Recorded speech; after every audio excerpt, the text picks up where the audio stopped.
Hello everyone, welcome to Law Maven Academy. LLP की series में आज हम डिस्कस करने वाले हैं रजिस्टर्ड ऑफिस को लेकर क्या प्रोविजन है इस एक्ट में। अगर आपने एलएलपी का रजिस्टर्ड ऑफिस शिफ्ट किया और आरओसी को इन्फॉर्म नहीं किया तो क्या कॉन्सिक्वेंसेज होंगे। देखेंगे एलएलपी रजिस्ट्रेशन का इफेक्ट क्या है, नाम को लेकर क्या प्रोविजन है, रिजर्वेशन ऑफ नेम कैसे करेंगे, rectification of name of LLP. अगर आपने एलएलपी का नाम नहीं बदला तो फिर सेंट्रल गवर्नमेंट क्या करेगी। आप ही एलएलपी का नाम बदलना चाहते हो, चेंज ऑफ रजिस्टर्ड नेम। देखेंगे penalty for improper use of words LLP और लिमिटेड लायबिलिटी पार्टनरशिप। और देखेंगे publication of name and limited liability से रिलेटेड एक्ट में क्या प्रोविजन है। तो चलिए शुरू करते हैं। लास्ट वीडियो में हमने डिस्कस किया था एलएलपी का इनकॉर्पोरेशन।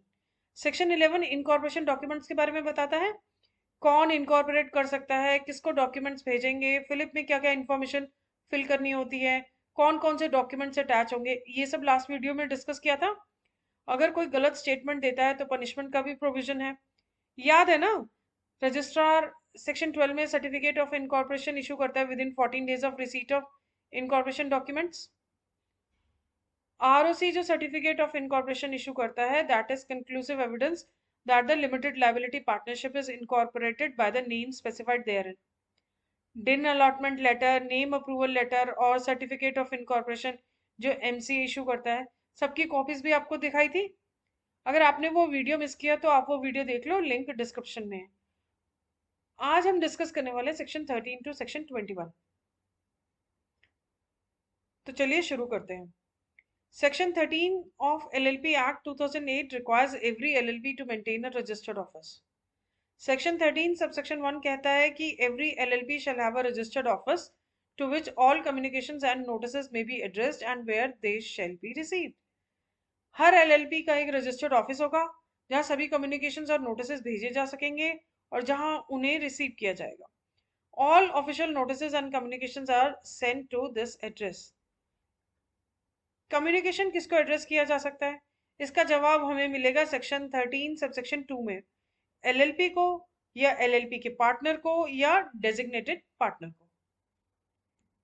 सेक्शन 13 सबसेक्शन 3 कहता है कि एलएलपी अपना रजिस्टर्ड ऑफिस बदल सकती है और इस चेंज का नोटिस आरओसी को देना होगा। ऐसा चेंज फाइल करने के बाद से ही इफेक्टिव होगा। एलएलपी एक्ट ने ये तो बता दिया कि एलएलपी रजिस्टर्ड ऑफिस बदल सकती है और इस चेंज का नोटिस आरओसी को देना होगा, लेकिन कौन सा फॉर्म फाइल करना होगा, कितने दिनों में, ये आपको रूल्स बताएंगे। Relevant rule is rule 17 of LLP rules 2009। There can be 3 scenarios. First is if the registered office is shifted within same state and within jurisdiction of same registrar. Second scenario is if the registered office is shifted within same state from the jurisdiction of one registrar to another registrar. Third is if the registered office is shifted from one state to another state. Rule 17(1) कहता है कि LLP अपने LLP agreement में बताए गए procedure को follow करके अपना रजिस्टर्ड ऑफिस एक जगह से दूसरी जगह चेंज कर सकती है। अगर एलएलपी में ऐसा कोई प्रोसीजर नहीं बताया गया है, if the LLP agreement is silent, तो रजिस्टर्ड ऑफिस चेंज करने के लिए सभी पार्टनर्स की कंसेंट जरूरी होगी। रजिस्टर्ड ऑफिस को दूसरी जगह ले जाने का रेजोल्यूशन पास होने की डेट से 30 डेज के अंदर फॉर्म 15 फाइल करना होगा। रूल 17(4) ये कहता है कि जब रजिस्टर्ड ऑफिस एक स्टेट से दूसरे स्टेट में बदला जाता है तो एलएलपी को रजिस्ट्रार के पास कोई भी नोटिस फाइल करने से पहले कम से कम 21 डेज पहले एक जनरल नोटिस पब्लिश करना होता है। ये नोटिस इंग्लिश और उस स्टेट की लोकल लैंग्वेज, वर्नाकुलर लैंग्वेज वाले डेली न्यूज़पेपर में दी जानी चाहिए जहां एलएलपी का रजिस्टर्ड ऑफिस अभी है और जो उस डिस्ट्रिक्ट में सर्कुलेट होता है। इस नोटिस में रजिस्टर्ड ऑफिस शिफ्ट होने की इंफॉर्मेशन दी जाएगी। Then after 21 days form 15 file करना होगा। एक एग्जांपल लेते हैं, एक एलएलपी का रजिस्टर्ड ऑफिस दिल्ली से मुंबई शिफ्ट हो रहा है, तो वो सिर्फ अपनी वेबसाइट को अपडेट नहीं कर सकता है, एलएलपी को आरओसी को बताना होगा, पूरा प्रोसीजर फॉलो करना होगा। पेनल्टी का भी प्रोविजन है अगर आपने आरओसी को इन्फॉर्म नहीं किया तो। एलएलपी और एलएलपी के हर पार्टनर पर पेनल्टी लगेगी 500 rupees per day. Maximum penalty लग सकती है 50,000 रुपीज LLP पर और LLP के हर पार्टनर पर. Penalty of rupees 500 for each day during which the default continues, subject to a maximum of rupees 50,000 for the LLP and its every partner. Effect of registration section 14. Let's see the effect of registration. LLP Act 2008 के section 14 में registration के effect के बारे में बताया गया है. Incorporation होने पर मतलब एक बार जब LLP ऑफिशियली रजिस्टर हो जाती है तो वो लीगली एक अलग सेपरेट बॉडी कॉर्पोरेट बन जाती है. इसका मतलब है कि LLP अपने पार्टनर से पूरी तरह अलग होकर प्रॉपर्टी के मालिक बन सकती है, कॉन्ट्रैक्ट कर सकती है. देखते हैं LLP क्या क्या कर सकती है. First is LLP can sue and be sued. The LLP can take legal action against others and others can take legal action against the LLP in its own name. LLP दूसरों के against case file कर सकती है और दूसरे लोग LLP के नाम पर उसके अगेंस्ट केस फाइल कर सकते हैं. Second is LLP can own property. एक बार LLP इनकॉर्पोरेट हो गई तो LLP अब खुद प्रॉपर्टी परचेज कर सकती है अपने नाम पर. LLP किसी भी तरह की प्रॉपर्टी एक्वायर, ओन, होल्ड और डेवलप कर सकती है. LLP उस प्रॉपर्टी को डिस्पोज ऑफ भी कर सकती है, चाहे प्रॉपर्टी मूवेबल हो या इमूवेबल, टैंजिबल हो या intangible. Third is LLP can have common seal. LLP चाहे तो अपनी कॉमन सील रख सकती है. वेल, इट्स नॉट मैंडेटरी, लेकिन LLP चाहे तो कॉमन सील रख सकती है, it's optional. Fourth is LLP as body corporate. LLP can do business as body corporate. वो सारे काम कर सकती है जो कि एक बॉडी कॉर्पोरेट करती है. मतलब LLP चाहे तो अपने नाम पे बोरो कर सकती है, LLP चाहे तो किसी को गारंटी दे सकती है, LLP किसी एग्रीमेंट में एंटर हो सकती है. तो जो भी काम एक बॉडी कॉर्पोरेट कर सकती है वो आपकी LLP कर सकती है. I hope it's clear. These are the effects of registration. Okay. Now let's discuss name of limited liability partnership section 15. LLP Act 2008 का section 15 LLP का नाम रखने से जुड़ी legal requirements और rules के बारे में बताता है. इसमें कहा गया है कि हर LLP के नाम के आखिर में limited liability partnership word या LLP short form होना चाहिए. ये रूल लोगों को ये जानने में हेल्प करता है कि पार्टनर की लायबिलिटी लिमिटेड है. Section 15 provides two main guidelines for LLP names. दो मेन गाइडलाइंस दी गई हैं. फर्स्ट इज मैंडेटरी सफिक्स, नाम के आखिर में जुड़ने वाला शब्द. All LLPs must end their name with either limited liability partnership और LLP. For example, if your business name is tech solutions तो इसे tech solutions limited liability partnership या टेक सॉल्यूशन LLP के नाम से रजिस्टर करना होगा. Second is name restrictions. Central government ऐसे नेम्स को रिजेक्ट कर देगी जो अनडिजायरेबल या ऑफेंसिव माने जाते हैं या किसी एग्जिस्टिंग कंपनी दूसरी LLP या रजिस्टर्ड ट्रेडमार्क के नाम से बिल्कुल मिलते जुलते या एक जैसे हैं. Why the name rule matters. तो आखिर ये नेम रूल इतना क्यों मैटर करता है, इतना क्यों जरूरी है? अगर कोई पर्सन या ग्रुप ऑफ पर्सन बिजनेस चलाते हैं और लीगली LLP इनकॉर्पोरेट किए बिना अपने नाम के आखिर में LLP या लिमिटेड लायबिलिटी पार्टनरशिप वर्ड का इस्तेमाल करते हैं तो उस पर्सन पर या ग्रुप ऑफ पर्संस पर फाइन का भी प्रोविजन है अंडर सेक्शन 20. ये रूल बिजनेसेस और पब्लिक को कंफ्यूजन से बचाता है. दो कंपनीज का नाम बिल्कुल भी एक जैसा नहीं हो सकता. Reservation of name section 16. Section 16 deals with reservation of names. वैसे तो हमने ये लास्ट वीडियो में डिस्कस किया था. कोई भी पर्सन नेम रिजर्वेशन के लिए रजिस्ट्रार को एप्लीकेशन फाइल कर सकता है. रन LLP फाइल करना होगा along with fee. Form file करने का पर्पस क्या होगा? पर्पस होगा फर्स्ट, किसी प्रपोज्ड LLP का नाम, मतलब आप नई LLP इनकॉर्पोरेट करना चाह रहे हो, या सेकंड वो नाम जिसमें कोई एग्जिस्टिंग LLP अपना करंट नाम बदलना चाहती है. The name to which a LLP proposes to change its name. इस केस में LLP is already in existence, आपको बस नाम बदलना है. अभी नेक्स्ट सेक्शन में देखोगे सेंट्रल गवर्नमेंट के पास ये पावर है अंडर सेक्शन 17 कि वो किसी LLP को अपना नाम बदलने के लिए डायरेक्शन दे सके. अगर LLP सेंट्रल गवर्नमेंट के दिए किसी डायरेक्शन को कंप्लाई करने में डिफॉल्ट करती है तो सेंट्रल गवर्नमेंट आपकी LLP को एक नया नाम दे देगी. सेंट्रल गवर्नमेंट ने जो LLP को नाम दिया है वो आपको पसंद नहीं आया, आपने नाम बदलना है तो सेक्शन 16 के अकॉर्डिंग चेंज होगा. अगर नेम अप्रूव हो जाता है तो रजिस्ट्रार उसे 3 मंथ्स के लिए रिजर्व कर लेता है. ये हम लास्ट वीडियो में डिटेल में डिस्कस कर चुके हैं.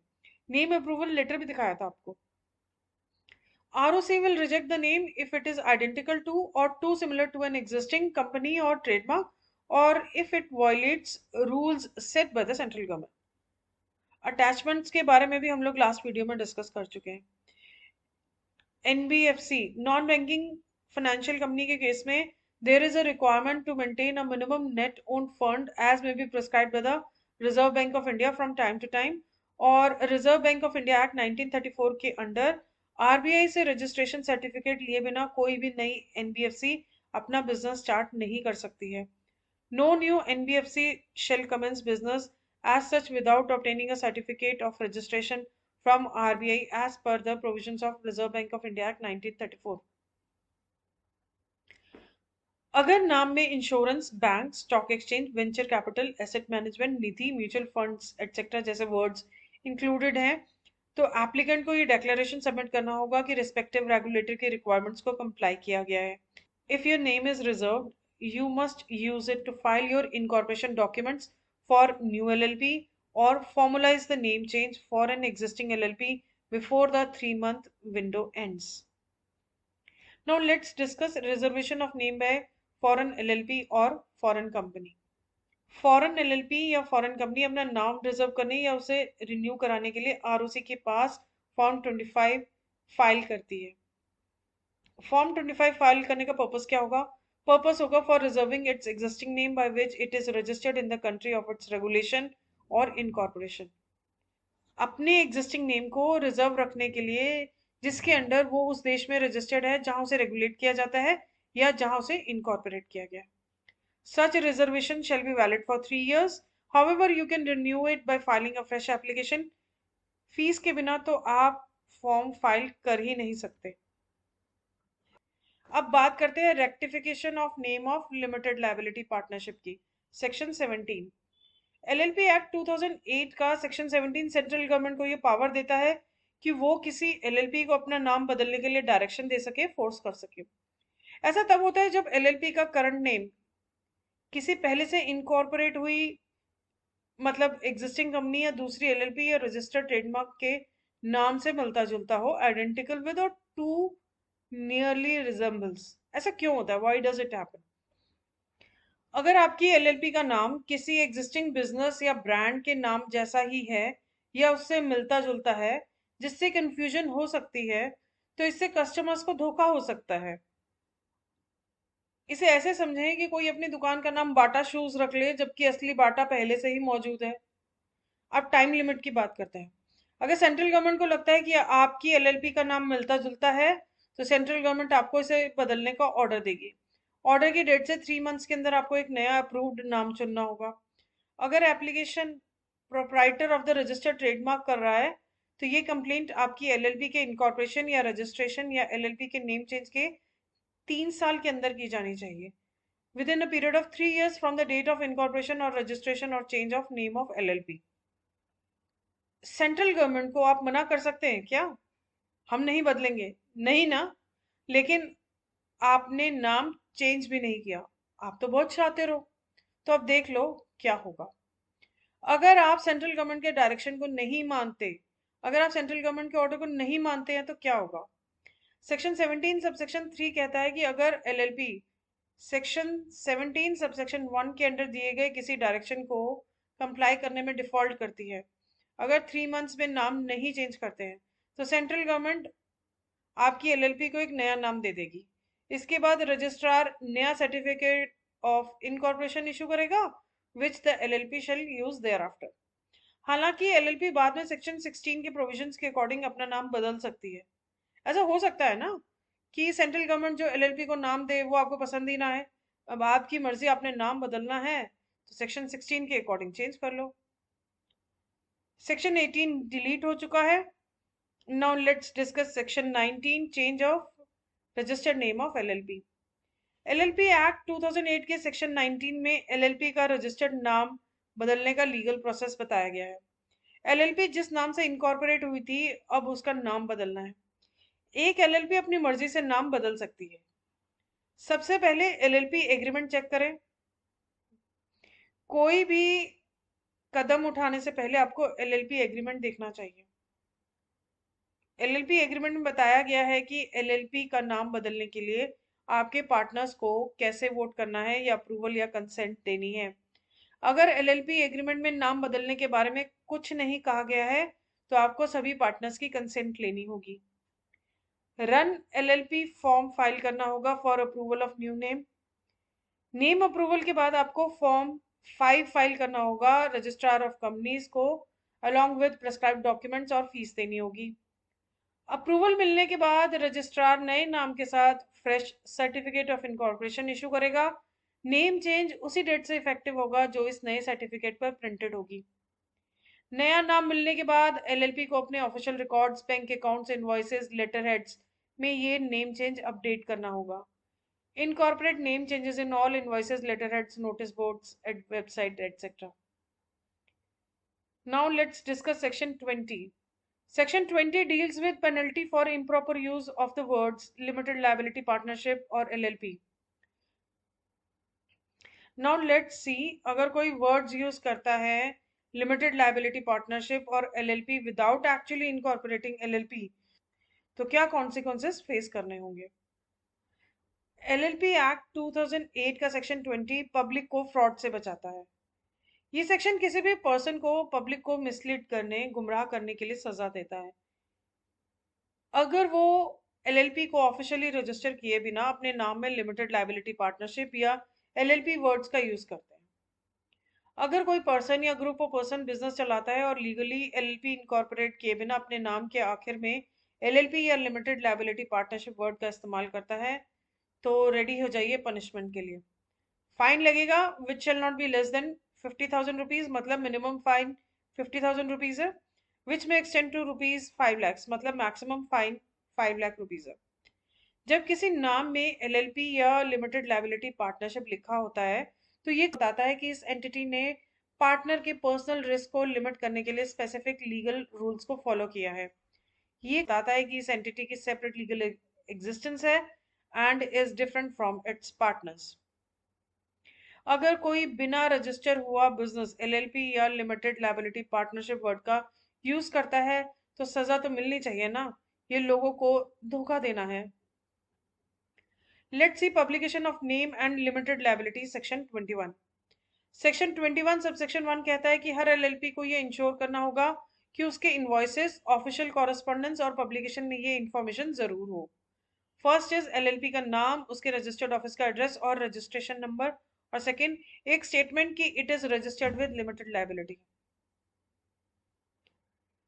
सेक्शन 21 सबसेक्शन 2 कहता है कि अगर एलएलपी इस सेक्शन के प्रोविजन को कॉन्ट्रावीन करती है तो एलएलपी पर 10,000 रुपीज की पेनल्टी लग सकती है।